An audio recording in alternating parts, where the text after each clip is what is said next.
Hi everyone, Miss Lewis here. We are going to be talking about friction today on our day 3 of this chapters 4 and 5. So far, we've talked about Newton's first law of motion, which states that an object in motion will stay in motion and an object at rest will stay at rest unless otherwise acted upon by a force, an outside force.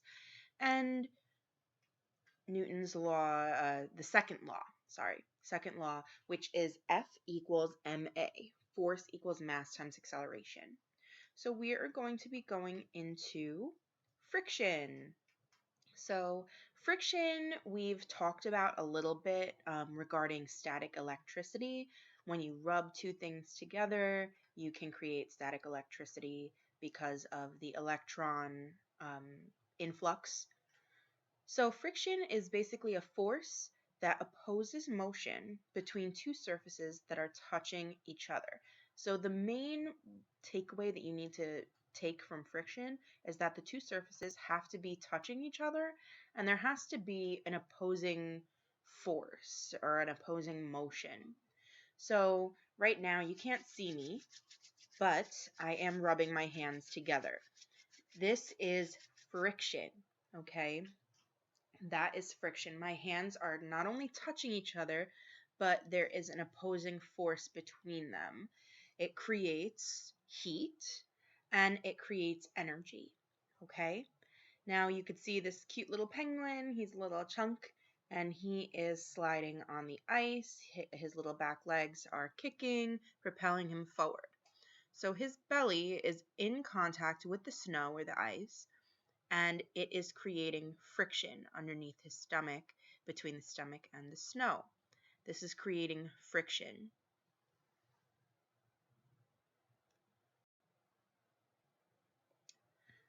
So bumpy or imperfect surfaces cause friction. You might not think that, the table that you're eating at dinner has a bumpy or imperfect surface.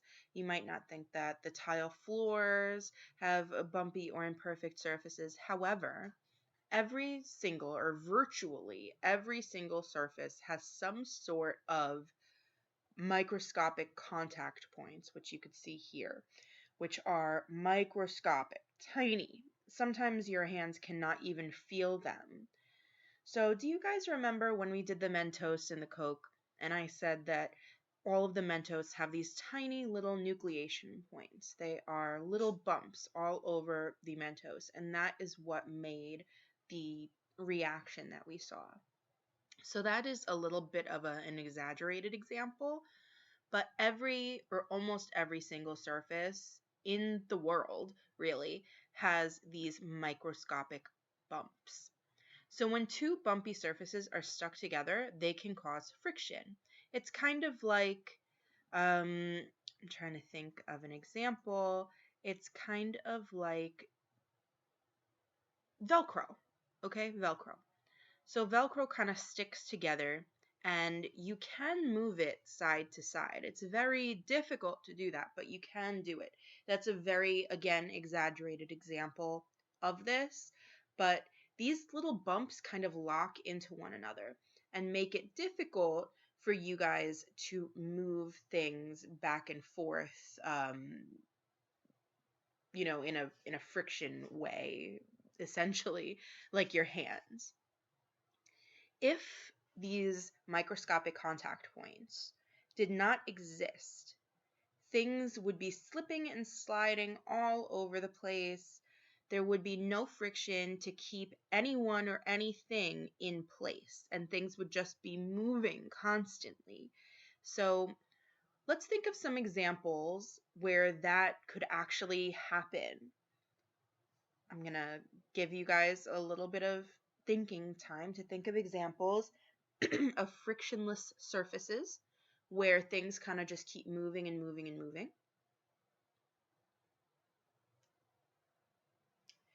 Okay, so one of those examples, a really good example, if you've ever been ice skating and after the kind of that, I think it's called a Zamboni, that truck thing that goes over the ice, It makes it all nice and smooth and sleek and almost wet. After that, you go back on the ice and you are really going fast. You're going fast. There's no bumps under your feet. That is the closest thing we have on Earth to a frictionless surface. It is so incredibly smooth. And there are barely any of these microscopic contact points or bumpy or imperfect surfaces where if you were to put a puck, a hockey puck, down on ice, it might go all the way to the other side of the ice with not much force being applied to it. So things typically move really, really smoothly on ice, especially when that ice is like fresh and not really like cut up by the ice skates. Another example is an air hockey table. If any of you guys have played air hockey, you might know that when the little puck is on the air hockey table and the air hockey table is turned on, it kind of moves around really, really freely. It can go from one side to the other. You don't even have to be touching it, and it's moving. But when you pull the plug and you turn the air hockey table off, what happens? Well, the puck is so much more difficult to move because the friction of that surface went from 0 to 100.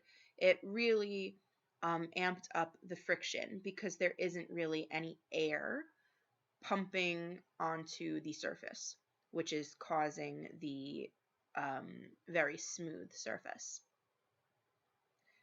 So there are 3 different types of friction that we need to talk about.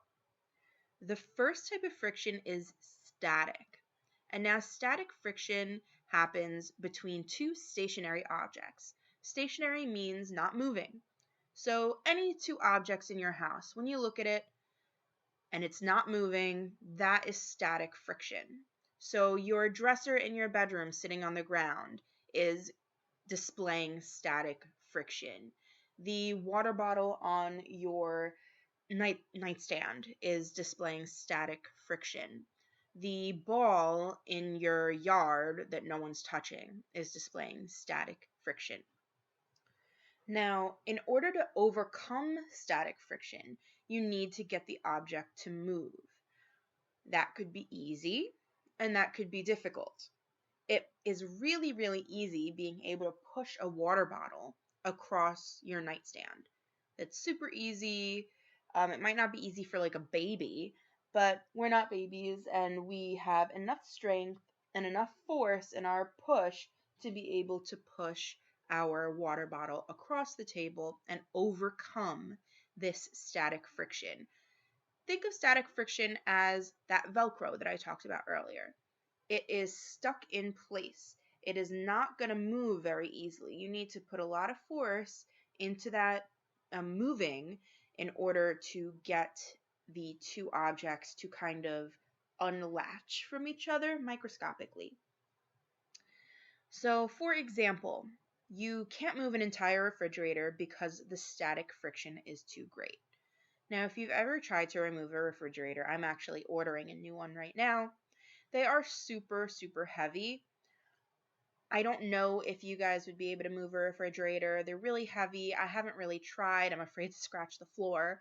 But they're really heavy, and when you push on them, they don't move very much, if at all. You need a couple people pushing on it or lifting it up in order to overcome that static friction. The static friction is simply too great for someone to overcome on their own.